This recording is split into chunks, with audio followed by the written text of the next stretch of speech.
الحمد لله وكفى وسلام على عباده الذين اصطفى اما بعد۔ میں سجاد نعمانی اس وقت خاص طور پر پاکستان کے علماء، ائمہ مساجد، دانشوران ملت اور نوجوان عزیزوں کی خدمت میں ایک بہت ہی اہم پیغام یا معروضات پیش کرنے کے لیے حاضر ہوا ہوں۔ آپ جانتے ہیں کہ مختلف مسلم ممالک کو شیعہ سنی خانہ جنگی میں مبتلا کر کے تباہ کر دیا گیا ہے، اور ان ملکوں کی توانائیوں کو آپس میں ہی برباد کر دیا گیا ہے، اور یہ سب کچھ ایک مخصوص صہیونی دجالی دماغ کی منصوبہ بندی کے تحت ہوا ہے، اور اس میں ہماری غلامانہ ذہنیت، احساس کمتری، ہماری اقتصادی اور معاشی کمزوریاں، خود اعتمادی کی کمی اور اپنے فیصلے خود لینے کی صلاحیت میں جو انحطاط پیدا ہوا ہے، اس سب کو دخل ہے۔ اگر دو مصلحتیں ٹکرائیں،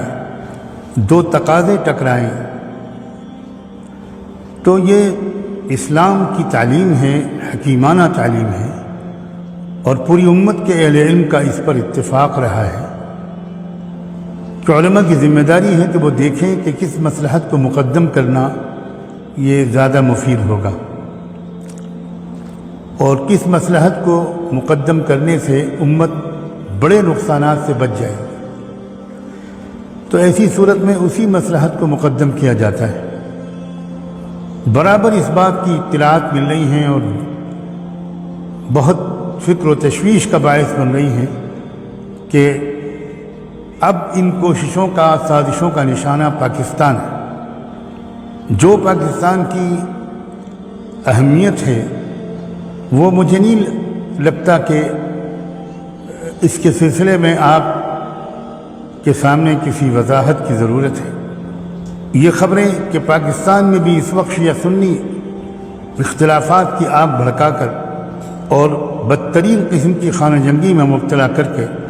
ایک بہت اہم کردار کی ادا کرنے سے پاکستان کو محروم کر دینے کی زبردست سازش ہو رہی ہے۔ میں بہت ہی پرخلوص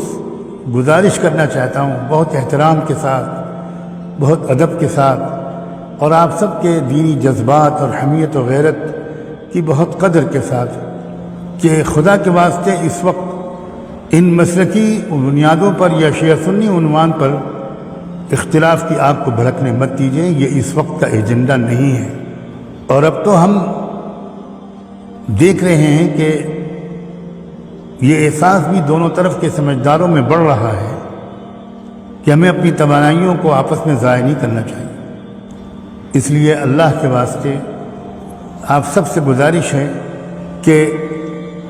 ہلاکت کی اس وادی میں گرنے سے اپنے ملک اور قوم کو بچائیے۔ انشاءاللہ جب آپ کی ترجیحات درست ہوں گی اور آپ کی توجہ صحیح طرف ہوگی، تو انشاءاللہ آپ کے جذبات کی تسکین بھی ہوگی، اور پھر وہ وقت بھی قریب آئے گا جب ہم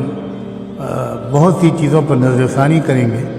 اپنے رویوں پر نظر ثانی کریں گے اور درست کریں گے۔ بس میں تو اس وقت اس مختصر سی گفتگو پر اکتفا کرتا ہوں، اور آپ کی خدمت میں یہ اطلاع بھی دیتا ہوں کہ اکتوبر کے الفرقان کے اداریے میں بہت تفصیل کے ساتھ میں نے اسی صورتحال پر روشنی ڈالنے کی کوشش کی ہے،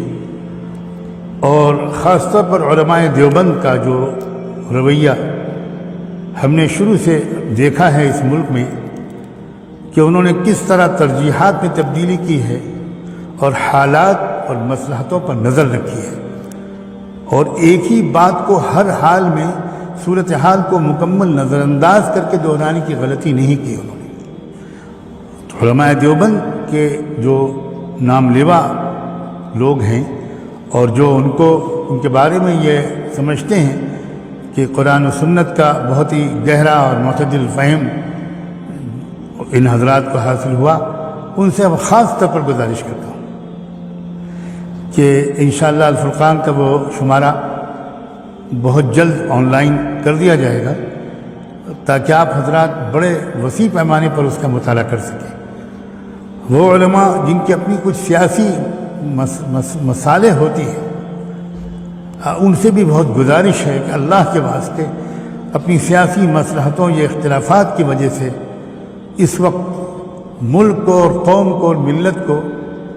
اس ہلاکت کے غار میں نہ ڈھکیلیں۔ آپ کا ملک ایک آخری دفاعی لائن کی حیثیت اختیار کر گیا ہے، جو دفاع کرے گا انشاءاللہ بہت دور تک مسجد اقصی اور حرمین شریفین کی دفاع کی سعادت بھی وقت آنے پر انشاءاللہ امید ہے کہ آپ ہی کو ملے گی۔ اس لیے اس وقت دشمن کی چال اور سازش کو سمجھیے اور شیعہ سنی جیسے مسئلوں پر کسی بھی طرح قوم کو باہم خانہ جنگی میں کود کر خودکشی کرنے کی مہلک غلطی سے بچانے کی ہر ممکن تدبیر کیجیے۔ اللہ آپ سب کے رتبے بلند کرے۔ جزاکم اللہ۔ السلام علیکم ورحمۃ اللہ وبرکاتہ۔ جو کچھ سنا گیا اللہ اس پر عمل کرنے والا اور آگے لوگوں تک پہنچانے والا بنائے۔ مزید اصلاحی بیانات کے لیے ہمارا یوٹیوب چینل ایمان و یقین کو سبسکرائب کریں۔ جزاک اللہ۔